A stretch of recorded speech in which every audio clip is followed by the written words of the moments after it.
Hello, welcome back to the channel of Motorcycle Nonsense, and I'm not on a BMW for once. Sorry about all the BMW news. I'm on the new Yamaha MT-10 and I've got my lovely Furigan gloves on, which genuinely are softer than my inside thigh. But anyway, yes, MT-10, look at it. In Cyan Storm, this is a 14 grand motorbike. And this is kind of my first ride on it. I've done a few miles on it, but it's a Sunday afternoon and I don't normally go riding on the weekend because there are idiots about. So this must be a pretty special bike, and it is. And I'm gonna start this video by saying I really want one of these. But anyway, let's go take it for a ride and find out what this bargain Supernaked is all about. Is it a Supernaked? I don't care. It's got 165 horsepower and it scares me, so I'm going to class it as a Supernaked. MT-10 stuff.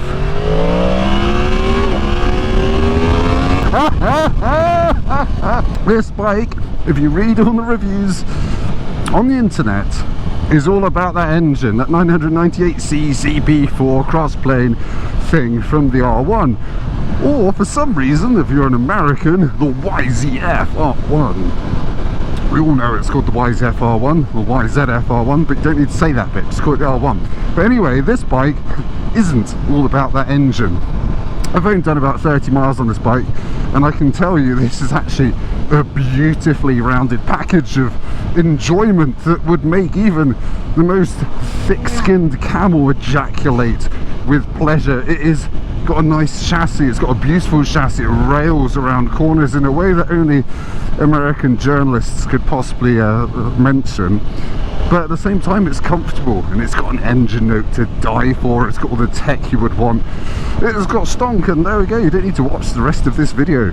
Obviously, as a naked bike, I've got wind noise, so it's a little hard to hear me. I do apologise. I'm a bit of a mumbly person, but yeah, this bike is it's something else. It's something else. I'd kind of written it off in my search last year for a Supernaked, your KTMs and your pretty Tuono V4s and the like. So I just thought, oh, this is, you know, it's not going to be as exciting, it's not as powerful. And no, it isn't. 165 horsepower, if you're good at maths, is less than 180 and 200 horsepower and things like that.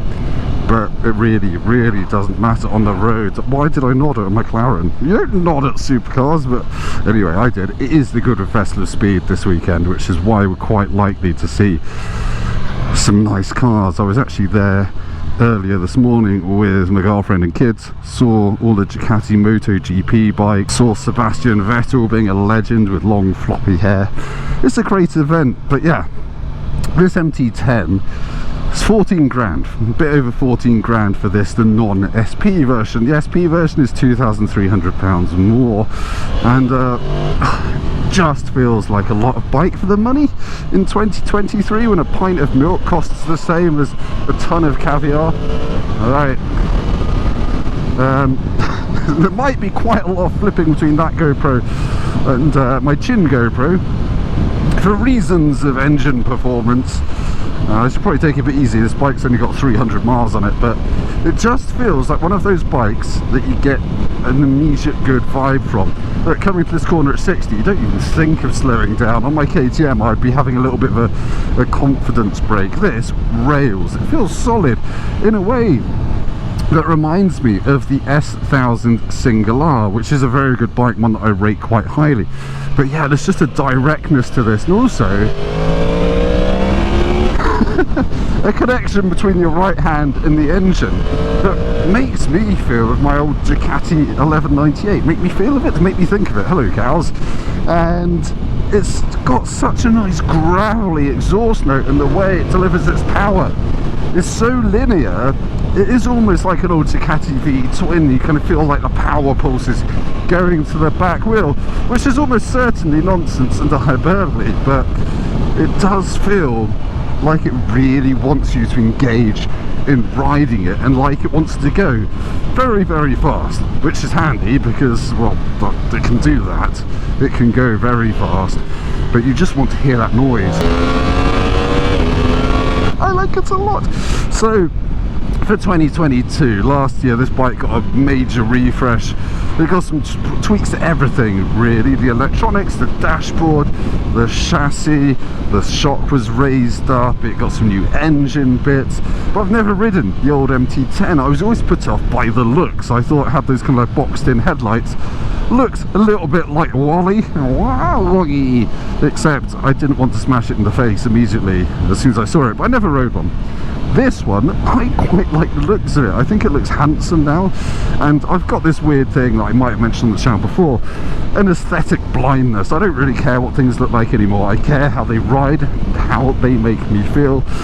And ladies and gentlemen, boys and girls, hamsters and felchers, this bike makes me feel bloody good about myself, to the extent that I rode this home from Yamaha to my house last week, got off my KTM, left that there, did 20-30 miles home, and I immediately emailed Yamaha saying, kind of want to buy one.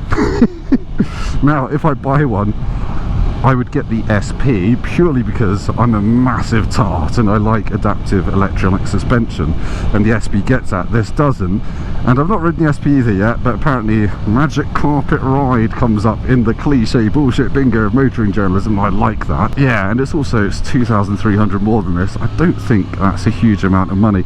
Also think it looks absolutely dope as well compared to this.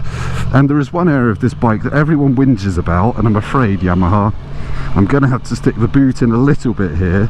The brakes on this bike aren't as sharp feeling as its rivals. The lever has certainly got a wooden feel, and I've tried braking as hard as I can from 100 miles an hour, and you do stop, they work, but there's a certain point on the lever travel where you're just not getting any more braking force. It feels like you hit a limit, and I don't know if that's because this has rubber lines, the SP has braided steel lines, or if it's because of the ABS pump, the way it's all set up. It could be the brake pads. So if you own an MT-10 and you fix the brake feel, leave me a comment down below and tell me how you did it, because I'm interested, because I want to buy one, but I don't like the brake feel. So yes, it is a very good bike around town. It's a little bit shuntery, like if you really lug it, but third gear, 30 miles an hour is absolutely fine. Now you can't engage the cruise control until you're in 4th gear, which is a bit annoying because I quite like using it in long 30 limits and things like that, but I could probably sneak it up into 4th. Should we try 4th at 30 miles an hour? This is what you watched the review of an MT-10 for, isn't it? Sorry, first ride. Will it do it? 32 miles an hour, it's okay at 4th. There you go, 31. Fine, I'm gonna stop whinging. Obviously it's not radar cruise, and you've got loads of riding modes. There's a mode paddle here where you'd normally have your headlight flashing, and then you use up and down here to change between them, except you can't change them on the fly. So all of this stuff is redundant by and large when you're moving. You can change the power mode though if you shut your throttle, and you can change your traction control and slide control while you're riding, but you can't change things like wheelie control, etc, etc. And you can customize the bejesus out of all 4 riding modes on this bike.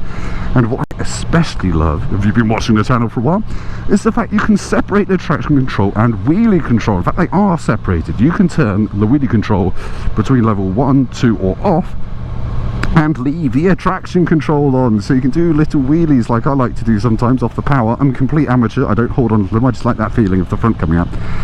And you can still be looked after by the traction control and the slide control and all the rest of it. So for me, that puts this right up there with the Superduke, which is one of my favourite supernakeds. It just feels naughty, and to me this gives me, I would say, 95-99% of that naughtiness for a hell of a lot less money. And actually I think this is probably a bit comfier as well. The seat looks flat and hard, but it's decent. Admittedly I haven't done any huge motorway miles on it yet, but I really like it. Yeah, it's just a very, very Jekyll and Hyde bike. It can do all this boring stuff. It can take your grandma to knitting club, as long as she's riding. The pillion provision isn't that good. Or you can come out the corners and do big stonking great wheelies. I love just the precision it turns in with. It's really nice. It just feels like it wants to go on your side and have a lot of fun. It kind of wants you to do first gear corner exits.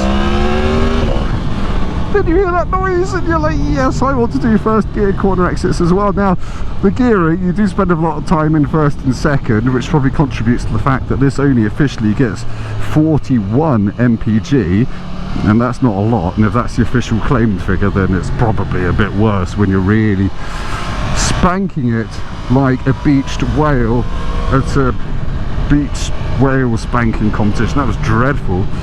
But yeah, it's going to be thirsty. This is a race bike derived engine. It's not a V4, but it's going to be about as thirsty as one. It sounds amazing.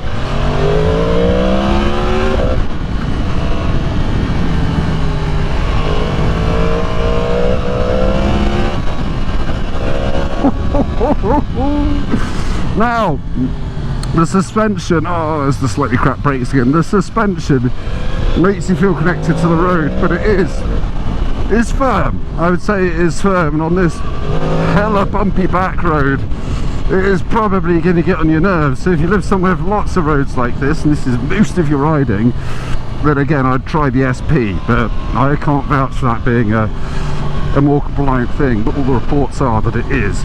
But yeah, this bike does strike a nice balance between everyday usability and crazy performance, but also a solidity and a crispness to the handling. Ugh, I want to vomit. Makes you want to take it on a track day as well. So yes, big like for this bike so far. I love the noise, I love the performance, I don't love the brakes, I like the chassis. And yeah, that's my first impressions really. There's a couple of other things about this bike that really impressed me as well. And one is how the engine just doesn't have any inertia. It just feels like it weighs nothing. It spins up super quickly, even when it's under load. It just makes it feel electrifyingly exciting. And the second thing, which I forgot to mention, but now I am mentioning, so here we are, is the steering lock is really crap. The turning circle is diabolical. You can tell it is based on a super bike. Monsieur le Volvo, Madame le Volvo, oh, pardon.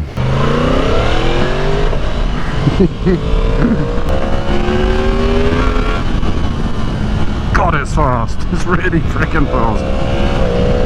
One other thing I should point out is the bump in your back where the kind of rider seat meets the pillion seat. There's a really supportive bit there, and you need it, because you need to hold on to this thing when it gets above kind of 7,000–8,000 RPM. Below that it's a little bit flaccid, and then it just bloody goes. Well, it's not flaccid, but Jesus, okay, bumpy, bumpy, bumpy. Getting bumped out of my seat. So if you made it this far, thank you for watching. Do subscribe to the channel, because I'm going to do a full in-depth review of this bike later on in a couple of weeks with a walk around and all that kind of stuff. And I'll actually show you in detail all the shizzle that I've been talking about and blathering on about. So yeah, thank you for watching. I'm going to go almost certainly the wrong way. Goodbye.